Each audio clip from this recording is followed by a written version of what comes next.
What up, motherfuckers? Y'all know what time it is. Just about to have a little open discussion before I go to work. Today I gotta get right. I be fried at work, be fucked up. No, let me turn it up a little bit more. That's good, I guess. Anyways, I get asked often, like, how did I get into this, like, rockstar lifestyle? Fucking the girls, doing drugs, just staying high as fuck and staying on top. Well, it's pretty simple, man. Like, when I got to high school, it was freshman year, I was kind of lost, man. I was looking for a direction, and a nigga didn't know what direction to go to.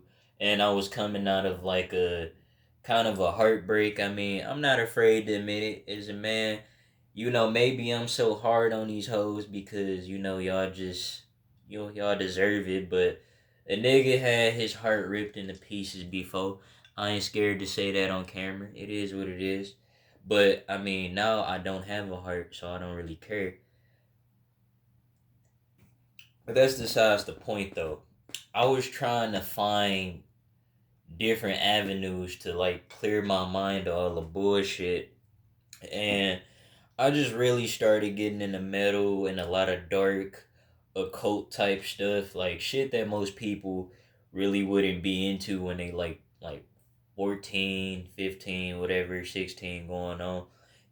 I was into all that dark shit and I am now. Like, of course you see this shit then traveled into adulthood, but that's cool. Um but I know as a young child, I always wanted to be a rock star, a panty dropper. I wanted to be that person that women would just throw themselves at with no regards of about anything. Like I wanted to be that guy that can walk into the club with no bitches and walk out with like three or four of them, and I did that. I've been doing all these things because this lifestyle was made for niggas like me. It's not made for a lot of people, and it ain't made for a couple of you niggas on here. It's not made for y'all. It was made for a nigga like me. I have. I can back it up. Sorry, I blanked out for a minute. I can back it up because I have the tools to back it up. I have the size, and I had a confidence, and I had a power. But I always knew it was always at an early age. It was about sex, drugs, rock and roll, and just being that nigga that everybody hated on. And I managed to do that.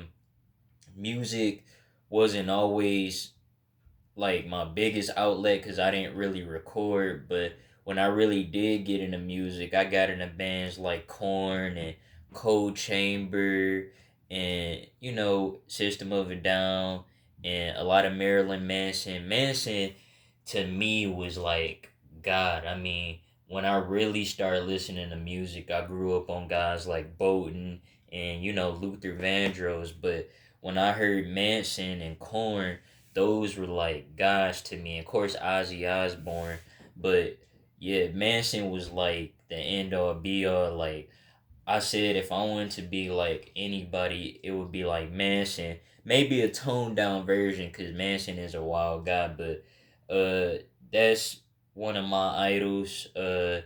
And just from there on, I kind of got into like the rock star lifestyle.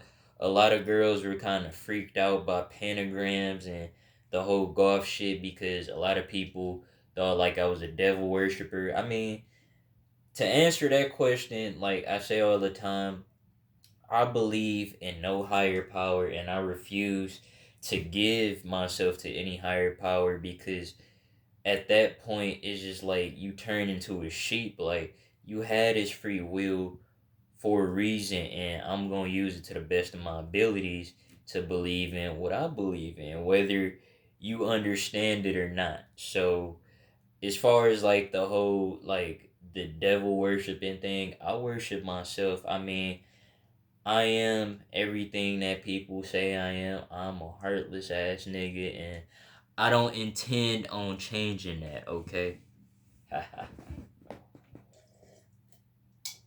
um, Family members and like friends, they didn't understand any of this shit.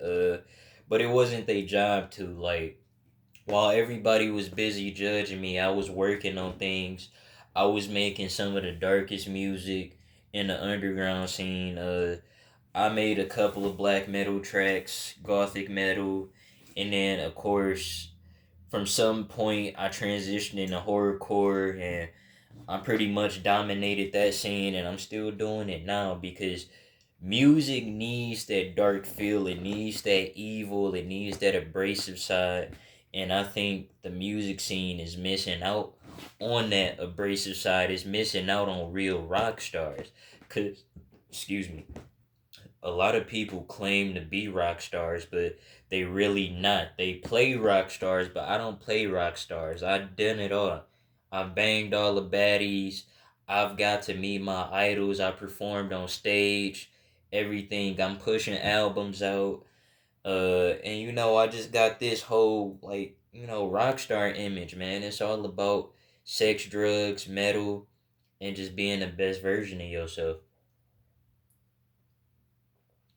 And when I transitioned into that lifestyle, it seemed like that's where the real fun began. And it's like, I don't intend on slowing down. Like, I've got to meet some legends in my short, lifespan. Like, I got to meet Abith, the guy who created one of the most legendary black metal bands, Immortal.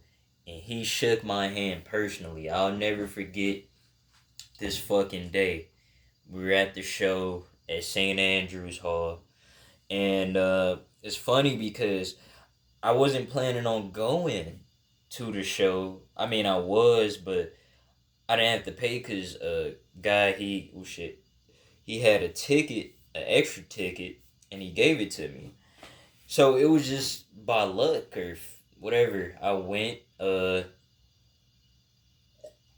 We went to the fucking show when it was packed. And I could remember everybody walking past Abbott and they were waving at him and he just kind of blowing them off. But as soon as I walked down the stairs, he kind of jumped out and gave me the fucking claws.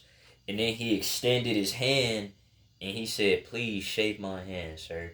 Like that. He didn't say it like that, but that's how he gave me that look, like, "Shake my fucking hand." And I was like, I shook his hand and he took a picture and then he gave me the horns. But I just thought that little moment within itself was pretty legendary because I grew up listening to this nigga. And they always say never meet your idols or your heroes because they can be dicks, they can be assholes, you never know.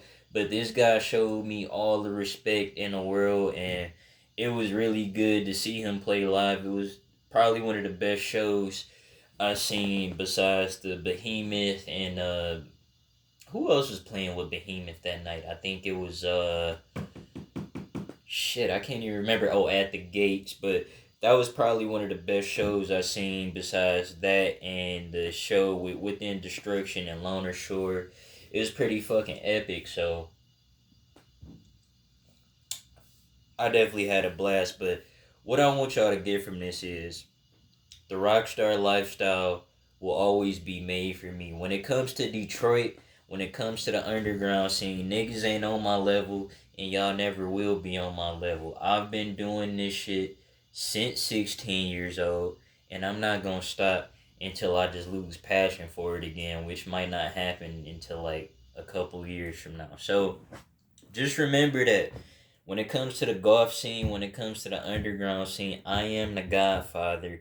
I'm the nigga that you should inspire, that should inspire you to do better. Okay, you should inspire to be like me because it was a long journey. I inspired to be like Manson, Ozzy, Korn, everybody who had an impact on my life musically, and then I turned into that guy that people want to be like. So remember, it's always going to be a long cycle to this shit, but you get to choose your path. I mean, it was a lot of sacrifices, and it was a lot of times that I had self-doubt within doing this shit. But you are your own biggest critic. You cannot let anybody criticize you until you criticize yourself first, because you know what your craft is, you know what your music sounds like, you know what lifestyle and what avenues are made for you.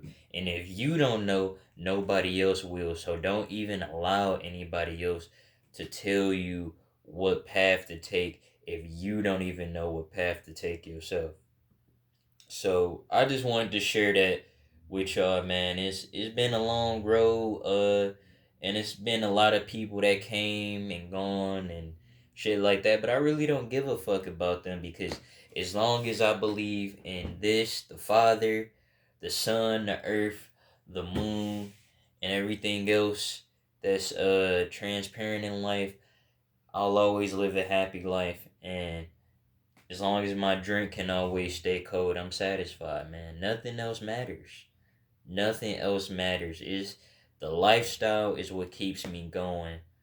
The adrenaline, the drugs, the girls, the money, all that just keeps me going. Sometimes shit can be a little stressful, but I'm not slowing down, and I don't think you should either. So I hope y'all niggas enjoyed this motherfucking talk. I'm about to finish this one, and I'm gonna take my ass to work.